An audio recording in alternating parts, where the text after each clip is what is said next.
Hello guys, I am Nikki और आप देख रहे हैं अपने YouTube channel IQ students point. So guys, आप लोगों को पॉलिटिकल की जो सीरीज़ है वो मैंने बहुत पहले ही प्रोवाइड कर दी थी। उसके अंदर इम्पॉर्टेंट आंसर्स भी आप लोगों को प्रोवाइड किए थे। तो कुछ स्टूडेंट्स ने बोला कि मैम जैसे आपने अगेन हिस्ट्री की सीरीज़ प्रोवाइड की थी और दोनों सीरीज़ में से मैक्सिमम क्वेश्चंस आए थे, एंड वैसे ही बाकी सब्जेक्ट्स के भी ऑलमोस्ट जो मैंने आपको क्वेश्चंस बताए हैं उसमें से चार पांच क्वेश्चन आए थे। ठीक है। सो बच्चों ने बोला कि आप अगेन हमें जो इम्पोर्टेंट सीरीज़ है वो प्रोवाइड कर दीजिए। सो आप लोगों को यहाँ पे मैं पहले बता दूँ, BA प्रोग्राम के 6 सेमेस्टर के DSE सब्जेक्ट के पॉलिटिकल साइंस, जो 8 नंबर पे पॉलिटिकल साइंस है मेन कोर वाली, उसके इम्पॉर्टेंट क्वेश्चन आंसर्स मैं आपको इसके अंदर बता रही हूँ। सो सिलेबस हम पहले देखते हैं। फर्स्ट यूनिट आपकी ग्लोबलाइजेशन की है, मतलब वैश्वीकरण। दूसरी यूनिट है आपकी कंटेम्प्रेरी वर्ल्ड एक्टर, इसमें आपको ब्रिक्स, TNCs, WTO और यूनाइटेड नेशन ये सब कुछ पढ़ना था। Third unit contemporary world issues थे, ठीक है। बायोडाइवर्सिटी है, ग्लोबल वार्मिंग, इंटरनेशनल टेररिज्म वगैरह वगैरह। तो ग्लोबल जस्टिस भी इसके अंदर है। अब मैंने आप लोगों को ना क्वेश्चंस थोड़े सिमिलर डाले हैं, मतलब एक ही तरीके के क्वेश्चन को किस तरीके से वो दे सकते हैं और उनके आने के चांसेस भी बहुत ज़्यादा हैं, ठीक है। तो वो चीज़ यहाँ पर बताई जा रही है। सबसे पहला क्वेश्चन है, भूमंडलीकरण के राजनीतिक आयामों को स्पष्ट कीजिए। भूमंडलीकरण मतलब ग्लोबलाइजेशन, मतलब वैश्वीकरण।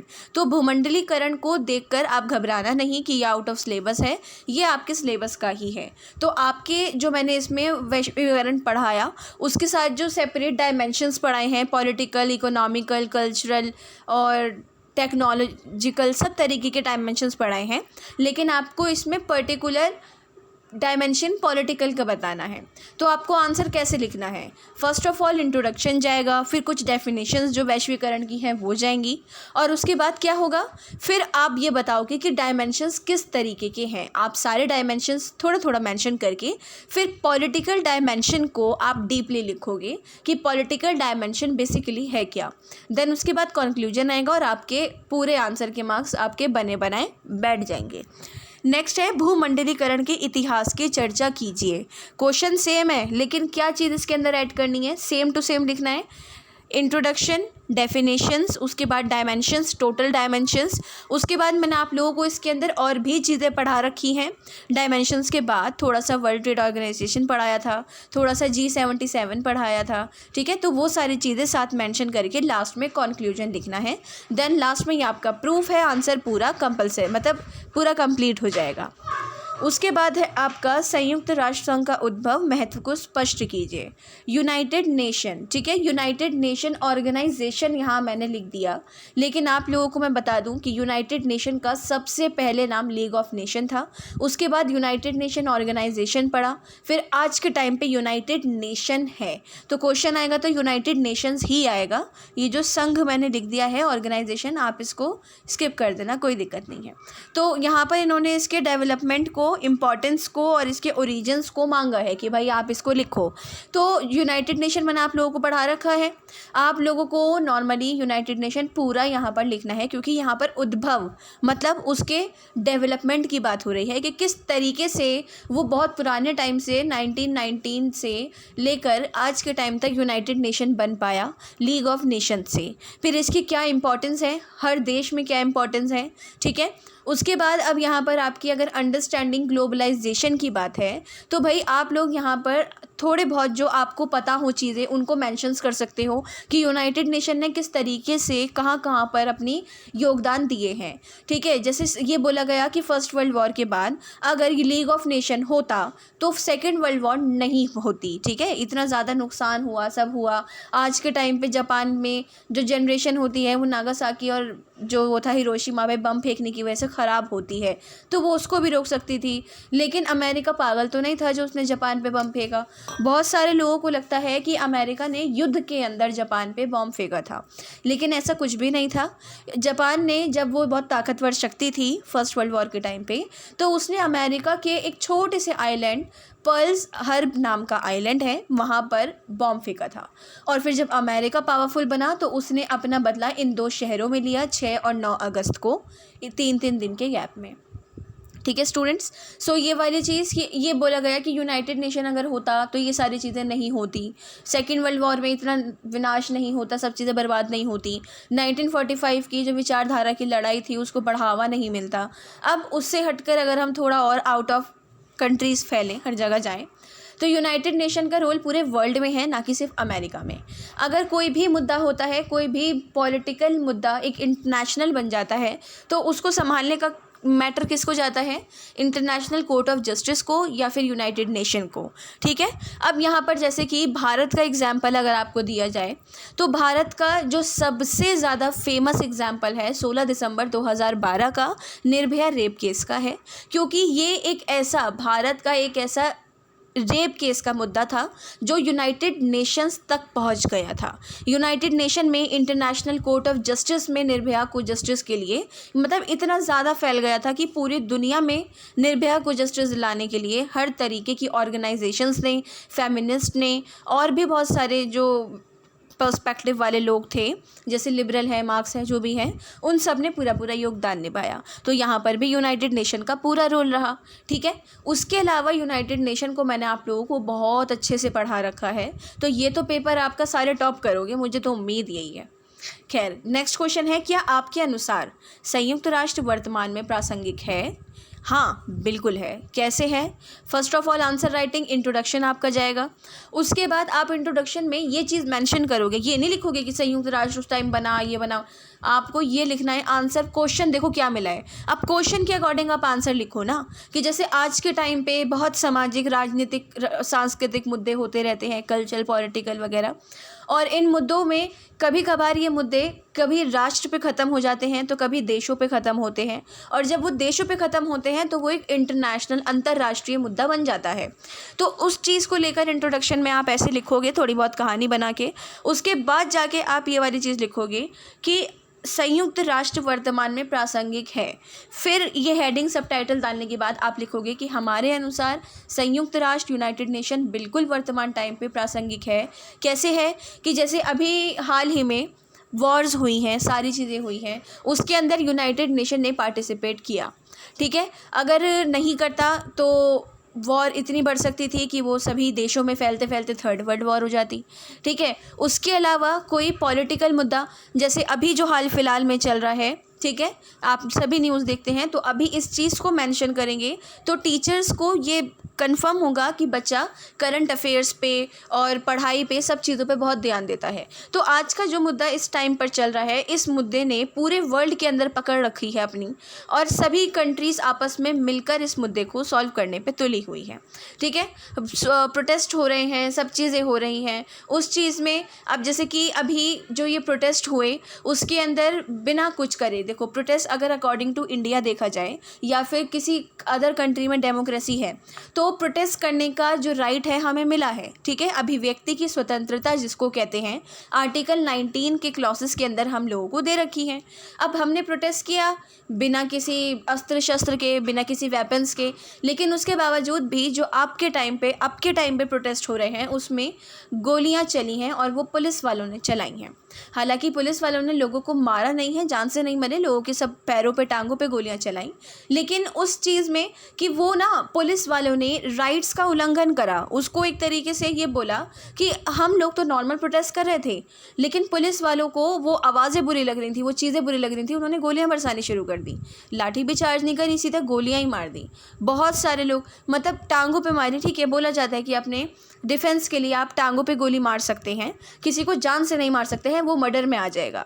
लेकिन ये वाली चीज़ भी तो नोटिस करनी है ना कि अगर प्रोटेस्ट की बात आ रही है और प्रोटेस्ट बहुत शांति से हो रहा है, कोई भी चीज़ मसला नहीं बन रहा, तो फिर पुलिस वालों ने गोलियां क्यों चलाई?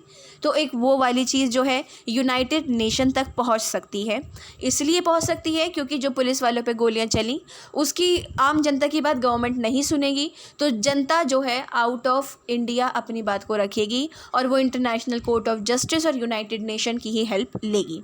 ठीक है। तो ये वाली चीज़ कि हाँ, आज के टाइम पे वर्तमान में संयुक्त राष्ट्र प्रासंगिक है, रेलेवेंट है, और ये हर तरीके से रेलेवेंट है। तो ये मैंने अभी का आपको मुद्दा बताया है ताकि आप लोगों को ये रहे कि हाँ ठीक है, आंसर में क्या लिखे, जब क्वेश्चन देखते हैं तो माइंड बहुत डाइवर्ट होने लगता है। नेक्स्ट है विश्व व्यापार संगठन क्या है, सीधा सीधा वर्ल्ड ट्रेड ऑर्गेनाइजेशन पूछा गया है। मैंने आप लोगों को ये बहुत अच्छे से पढ़ा रखा है, पूरा वर्ल्ड ट्रेड ऑर्गेनाइजेशन लिख कर आ जाना, ठीक है। बाकी कंक्लूजन हो सकता है कि इसके आसपास थोड़ा सा आंसर मतलब क्वेश्चन ऐड कर दिए जाएं कि ये क्यों महत्वपूर्ण है या वगैरह वगैरह, तो क्वेश्चन घूमा नहीं है, सीधे क्वेश्चन है और आपको वर्ल्ड ट्रेड ऑर्गेनाइजेशन ही लिखना है। नेक्स्ट आपसे ग्रुप 77 पूछा गया है। ग्रुप 77 पे स्टूडेंट्स याद रखना, शॉर्ट नोट भी आ सकता है और एक वास्ट क्वेश्चन भी आ सकता है, लेकिन ये जो यूनाइटेड नेशन वाला है ये क्वेश्चन तो आएगा ही आएगा, आप मुझसे लिखवा के ले लो। नेक्स्ट है जैव विविधता क्या है, जैव विविधता के समक्ष क्या खतरे पैदा होते हैं। बायोडाइवर्सिटी को मैंने आप लोगों को तकरीबन 3 पार्ट्स के अंदर पढ़ाया है।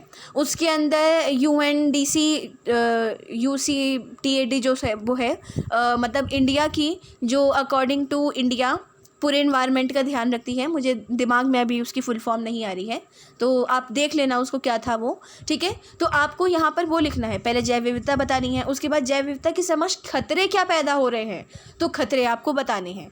अब खतरे आपको यहाँ पे खतरे नहीं बताने, यहाँ पर आपको खतरों में उस चीज़ को बताना है जो मैंने आप लोगों को पढ़ा रखा है, ठीक है। वो जो रेड लिस्ट तैयार करते हैं, रेड लिस्ट के अंदर देखते हैं कौन सी प्रजाति बढ़ रही है, ख़त्म हो रही है, विनाश हो चुकी है, या कौन से उनको खतरा है ख़त्म होने का, तो वो सारी चीज़ें इसके अंदर आएंगी और आपका आंसर कंप्लीट हो जाएगा।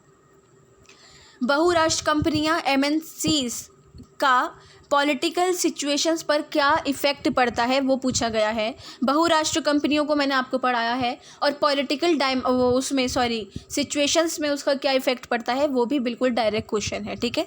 जो डायरेक्ट क्वेश्चन है उनको मैं आपको डिस्क्राइब नहीं कर रही हूँ क्योंकि वो मैंने आप लोगों को अच्छे से पढ़ा रखे हैं।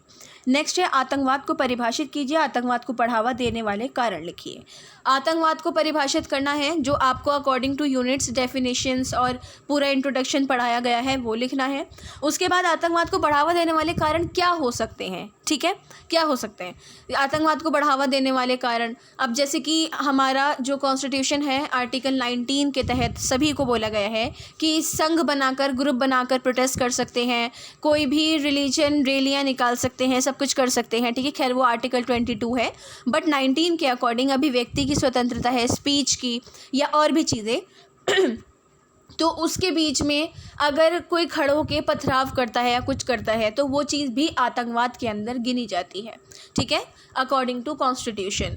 अब दूसरी चीज़ आतंकवाद के अंदर और क्या चीज़ आ सकती है, सांप्रदायिक दंगे आ सकते हैं या फिर बहुत सारी ऐसी चीज़ें कि स्टूडेंट्स को मेनली जैसे छोटी कम उम्र के बच्चों को जो टीनेजर्स होते हैं उनको आतंकवाद के लिए बहुत ज़्यादा बढ़ावा दिया जाता है, कौन देते हैं, क्या करते हैं, तो वो सारी चीज़ें मैंने आपको यूनिट्स के अंदर पढ़ा रखी हैं बहुत अच्छे से। नेक्स्ट क्वेश्चन है आपका वैश्वीकरण का भविष्य क्या है। अब यहाँ पर अब आप सोचोगे यार ग्लोबलाइजेशन का फ्यूचर क्या है, सोचने वाली कोई ज़रूरत नहीं है, पेन उठाओ पेपर पे लिखना शुरू कर दो। जो आपको ग्लोबलाइजेशन पढ़ाया गया है डिक्टो आपको वही लिखना है, बस इसमें चेंजेस क्या हैं वो मैं आपको बता देती हूँ। वैश्वीकरण का इंट्रो आएगा, डेफिनेशंस आएंगी, उसके बाद आप लोगों को उसके डायमेंशंस बताने हैं, फिर G77 का रोल बताना है, फिर उसके बाद आपको यहाँ पर उसको भविष्य वैश्वीकरण का भविष्य क्या है। अब ग्लोबलाइजेशन ने अपने आप को इतना ज़्यादा बढ़ा लिया, हर तरीके से बढ़ा लिया, चाहे वो स्टडी के वे में हो, खान पान के, रहन सहन के, कपड़ों के, हर तरीके के चीज़ों में अपने आप को बहुत बढ़ा लिया। तो इन फ्यूचर इसका जो पूरा प्रोसेस है वो ये रहेगा कि ग्लोबलाइजेशन इतना ज़्यादा बढ़ जाएगा जिसकी हेल्प से टेक्निक्स बहुत बढ़ जाएंगी, सभी कंट्रीज़ अपने आप को डेवलप करना और भी ज़्यादा करना शुरू कर देंगी। जैसे कि वैश्वीकरण के लिए अगर आपको बताया जाए तो जो चीज़ें जापान और चाइना में यूज़ हो चुकी हैं, बहुत टाइम से यूज़ हो रही हैं, वो चीज़ें अब जाकर अदर कंट्रीज़ में आई हैं। इलेक्ट्रॉनिक मशीन है या फिर machine in the sense washing machine वगैरह नहीं, और भी तरीके की मसाज मशीन और भी चीज़ें, तो ये सारे जापानी प्रोडक्ट्स हैं, चाइना के प्रोडक्ट्स हैं वगैरह वगैरह। तो वैश्वीकरण का भविष्य क्या है, वैश्वीकरण का भविष्य है कि आने वाला फ्यूचर हो सकता है बिल्कुल रोबोटिक हो जाए, सारे काम रोबोट करें। जापान में तो आज के टाइम पे मैक्सिमम काम रोबोट करते भी हैं, ठीक है। क्यों? क्योंकि वहाँ के लोग इतना ज़्यादा काम करते हैं, इतना ज़्यादा काम करते हैं कि वो कहीं भी पड़ के सो जाते हैं, और सोना भी ज़रूरी है, इंसान कितना काम करेगा। तो जो मैक्सिमम काम होते हैं, ज़्यादातर काम होते हैं वो रोबोट्स करते हैं, उनको घरों में या ऑफिसेज़ में लगाया जाता है, ठीक है। वैश्वीकरण के दौर में आतंकवाद को बढ़ावा मिल रहा है, कैसे, स्पष्ट कीजिए। भाई ग्लोबलाइजेशन बढ़ रहा है, है ना। अब ग्लोबलाइजेशन यहाँ बढ़ रहा है हर तरीके से, खान पान से, रहन सहन से, हर तरीके से। अब उससे आतंकवाद को कैसे बढ़ावा मिल रहा है? ग्लोबलाइजेशन, जैसे कि अगर हाल ही के तौर पे मैं आपको बताऊं, अफ़गानिस्तान के रिलेशंस जो हैं मैक्सिमम कंट्रीज़ से अच्छे नहीं हैं, क्योंकि वहाँ पे तालिबान की सरकार ख़त्म हुई और फिर उसके बाद दोबारा हो गई। अब वहाँ पर क्या क्या मसला चला, ये वाली चीज़। इसके अलावा इस्लामिक कंट्रीज़ के रूल्स, इस्लामिक कंट्री के रूल्स जो हैं कि मतलब अकॉर्डिंग टू इस्लाम उन लोगों के रूल्स होते हैं कि जैसे औरतों को पर्दा करना या फिर एक लिमिट तक रहना। जैसे अरब में तो पहले वुमेंस को गाड़ी चलाने की भी परमिशन नहीं थी, लेकिन अभी ही कुछ सालों में वुमेंस को भी कार चलाने की परमिशन दे दी गई अकॉर्डिंग टू इस्लाम। एंड मतलब इस्लाम नहीं, मतलब ये बोला गया कि उनके हस्बैंड की परमिशन से। तो एक फॉर्म ऐसा उनका, मतलब ये चीज़ें फिल करवाई गई, सब कुछ था कि उनके हस्बैंड के सिग्नेचर होने हैं, उनके फादर की कि हाँ उनका हस्बैंड और फादर दोनों जो है, फादर इन लॉ, वो एक्सेप्ट करते हैं कि हमारी बहू बेटी जो भी है वो कार चला सकती है, जो भी है, ठीक है। तो इतना राइट्स अब के टाइम पे जाकर वहाँ मिला। उसके अलावा आतंकवाद को बढ़ावा कैसे मिला? अब जैसे अफ़गानिस्तान का एग्जाम्पल मैंने दिया आपको, उसके अंदर क्या हुआ, उन्होंने कहा कि अकॉर्डिंग टू इस्लाम पर्दा करो, जो पर्दा नहीं करेगा उसको मारा जाएगा, उसको मार दिया जाएगा, ठीक है। अब ये चीज़ की एक आतंकवाद को बढ़ावा मिला, उन्होंने धमकियां दी, अदर कंट्रीज़ में धमकियां दी, ये बोला कि पर्दा करना है अकॉर्डिंग टू रिलीजन, ये चीज़ है करनी पड़ेगी। तो वो चीज़ की आतंकवाद को वैश्वीकरण में इस तरीके से बढ़ावा मिला। दूसरी चीज़, वैश्वीकरण में, ग्लोबलाइजेशन में आतंकवाद को और किस तरीके से बढ़ावा मिला? इंपोर्ट एक्सपोर्ट का काम होता है, उसके बीच में बॉम्ब रख के भेज दिया जाए। अब वो सामान ट्रक में भर के जा रहा है, जहाँ ट्रक खड़ा हुआ है वहाँ बॉम्ब फट जाए, लोग मारे जाएँ, ट्रक भी गया, ट्रक का ड्राइवर तो गया ही गया बेचारा, वो थोड़ी अलग से निकल के भाग जाएगा, और आसपास के लोग भी सारे गए, ठीक है। उसके अलावा आतंकवाद को ग्लोबलाइजेशन कैसे बढ़ावा दे रहा है? जो हमारा ये टेररिस्ट का टूरिस्ट का आना जाना है, टेररिस्ट सॉरी, तो उनका अब हम उसमें से कितनी ही चेकिंग कर लो, कुछ भी कर लो, कैसे अदर कंट्री के आतंकवाद इंडिया में या अदर कंट्रीज़ में अंदर चले जाते हैं, किसी रीज़न से तो जाते होंगे, किसी की मदद से, किसी तरीके से।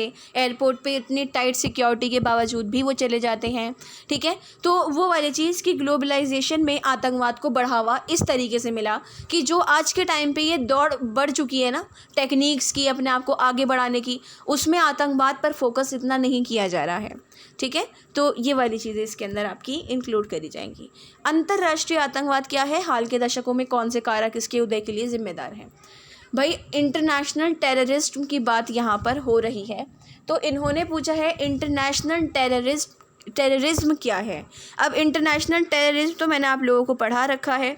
अब हाल के दशक में उसके कौन से कारक जिम्मेदार हैं इंटरनेशनल टेररिज्म के? देखो भाई, ऐसी बात है कि आप लोगों को यहाँ पर कैसे लिखना है, स्टार्टिंग करनी है और इंट्रोडक्शन है, बाकी सारी चीज़ें हैं, ठीक है। उसके बाद आपको इंटरनेशनल टेररिज्म की जो चीज़ें मैंने आपको मेंशन कर रखी हैं कि इतने सन में ये हुआ, इतने सन में वो हुआ, कि सारी चीज़ें वो थोड़ी बहुत आपको बतानी है। अब आती है कि हाल के दशक में कारक क्या है, मतलब कि इसका उदय का क्या एक रीज़न है। घूमने की बिल्कुल ज़रूरत नहीं है, बिल्कुल सीधा डायरेक्ट क्वेश्चन है, समझने की ज़रूरत है बस, ठीक है। अब क्या इसमें लिखना है, मैं आपको ये वाली चीज़ मतलब बता देती हूँ। जैसे कि हिंसा, ठीक है, आज के टाइम पे क्या हुआ। इसके अलावा आप अभी हिस्ट्री में क्या लिख कर आए थे? 1968 का पेरिस का छात्र आंदोलन लिख कर आए थे। वो छात्र आंदोलन किस तरीके से पॉलिटिकल मुद्दा बना, वो चीज़, चलो वो भी छोड़ो, सारी चीज़ें साइड में डालो, ठीक है। उसके अलावा कैसे, जैसे आतंकवाद, इंटरनेशनली टेररिज्म जो है हिंसा के काम करते हैं, जैसे पॉलिटिकल है, इकोनॉमिकल भी कह सकते हैं लेकिन नहीं कहेंगे, ठीक है, सामाजिक है, सोशल, थॉट पर डिपेंड करते हैं, धार्मिक है, दार्शनिक है, ये सारे, ठीक है। और इंसान के अधिकारों को इस यूज़ करके उनको कंट्रोल करते हैं, जिसके अंदर ज़्यादा से ज़्यादा आतंकवाद को बढ़ावा दिया जाता है। तो हाल के दशक में ऐसे कुछ चीज़ आपको पता हो या कुछ भी हो तो आप उसको मेंशन कर सकते हैं। इनकेस नहीं पता तो मुझसे पूछ लेना है, बता दूंगी, अदरवाइज़ मैक्सिमम स्टूडेंट्स को पता ही है। क्या आप इस विचार से सहमत हैं कि वैश्वीकरण के दौरान पर्यावरण के लिए गंभीर खतरा उत्पन्न हो रहा है? अपने तर्क दीजिए। आप इस बात से सहमत हैं? क्यों हैं? ग्लोबलाइजेशन बढ़ रहा है, टेक्निक्स को बढ़ाने के लिए सबके दिमाग बहुत चल रहे हैं, फैक्ट्रीज़ बन रही हैं, पर्यावरण पे असर पड़ रहा है। पानी के अंदर अब पर्यावरण जो मैंने आप लोगों को पढ़ाया था उसके अंदर जल दूषित पढ़ाया कि जल कैसे दूषित होता है, वायु कैसे दूषित हो रही है, हर चीज़ें वो इसमें मेंशन करना है, वैश्वीकरण मेंशन करना है। अब आपको 2 यूनिट को एक साथ मेंशन करना है यहाँ पे, ठीक है, तब जाके आपका ये आंसर कंप्लीट होगा। तो गंभीर खतरा उत्पन्न कैसे हो रहा है, वही वाली फैक्ट्री वाला, जल वाला, सारी चीज़ें आने के बाद आपको उसका कंट्रोल भी बताना है कि उसको नियंत्रित कैसे किया जाएगा। तो आपको उसको नियंत्रित करना है किस तरीके से, आपको बताना है कि भाई फैक्ट्रीज लिमिट में खोली जाएं, ठीक है। उसके अलावा नदियों में जो केमिकल्स हैं वो ना बहाए जाएं। उसके अलावा और भी तरीके की चीज़ें हैं, जैसे पेड़ों का बचाव करना है, उनको ख़राब नहीं करना है, ज़्यादा से ज़्यादा पेड़ लगाने हैं, वगैरह वगैरह वगैरह सब चीज़ें, ठीक है, ये सब आपको बताना है। इसके अलावा अब आते हैं आपके शॉर्ट नोट आपके इन बिग क्वेश्चंस में ही उठ कर आते हैं। जैव विविधता पर आ सकता है, आतंकवाद पे, वैश्वीकरण पे, अंतर्राष्ट्रीय आतंकवाद पे भी, राजनीतिक आयाम, संयुक्त राष्ट्र, विश्व व्यापार संगठन, ठीक है स्टूडेंट्स। सो इसके अंदर तो अब आप लोगों को डाउट नहीं होगा। वैसे किसी क्वेश्चन में डाउट आ जाए या कोई भी दिक्कत हो या किसी क्वेश्चन का आपको आंसर नहीं मिल रहा तो आप मुझसे टेली या कमेंट पे ले लो। बाकी बहुत सारे बच्चे व्हाट्सएप पे भी ऐड हैं, तो व्हाट्सएप ग्रुप्स में से भी आप मुझे मैसेज करके अपने आंसर्स के लिए बात कर सकते हैं, ठीक है। तो कोशिश करना कि आंसर को गलत मत लिखना, जितना ज़्यादा हो सके जल्दी से जल्द उसको ठीक से लिखना। और एक बात मैं यहाँ पे क्लियर कर दूँ, बच्चे मुझसे ये बोल रहे हैं कि मैम मैं 4 या 5 पेजेस का आंसर लिखकर आया हूँ या आई हूँ। मतलब गुस्सा दिलाने वाली बातें क्यों करते हो भाई? मतलब ये खुद सोचने वाली बात है। तुम फाइनल ईयर के स्टूडेंट्स हो सारे, और तुम 4-5 आंसर अपने मेन कोर में लिख कर आओगे तो टीचर से उम्मीद करोगे कि वो तुम्हें पास भी कर देगा। एटलीस्ट 7 पेजेस तक का तो आंसर लिखो, तुम क्वेश्चन के मुताबिक तो आंसर लिखो ना बच्चा। टीचर तो ये देख रहे हैं 4-5 पेज में इसने करा ही क्या है, जो क्वेश्चन पूछा गया, ठीक है। जैसे कि G77 है, डायरेक्ट क्वेश्चन है, टीचर कहेगा 5 पेजेस में ख़त्म है, डायरेक्ट बच्चे ने लिखा है। अब ये जैसे कि वाली बात पूछी गई है कि वैश्वीकरण किस तरीके से पर्यावरण पर जो है अपना प्रभाव डाल रहा है, वो तो 7-8 पेजेस तक जाएगा ही जाएगा। तो 3.5 घंटे भी आप लोगों को कम लग रहे हैं। अगर 3 घंटे का पेपर होता तो 1-1 पेज लिख कर आते क्या? प्लीज़ थोड़ा सा ज़्यादा लिखो। बिल्कुल भी ये कोई बात नहीं होती है कि आप मेन कोर में 4-5 पेजेस लिख कर आ रहे हो, फिर उसके बाद आप कॉलेज पे ही वो करोगे कि हम तो पेपर देकर आए थे, चेकिंग सही नहीं हुई। एटलीस्ट आंसर के अकॉर्डिंग, क्वेश्चन के अकॉर्डिंग तो आंसर दो ना। सो अभी डाउट हो या सजेशंस हो तो आप मुझसे कमेंट या टेली पे पूछ लीजिएगा। बाकी क्वेश्चन जो इंपॉर्टेंट है वो फर्स्ट सीरीज़ के अंदर मैंने बता रखे हैं, उसका लिंक मैं डिस्क्रिप्शन में प्रोवाइड कर देती हूँ। So thanks for the watching and best of luck all.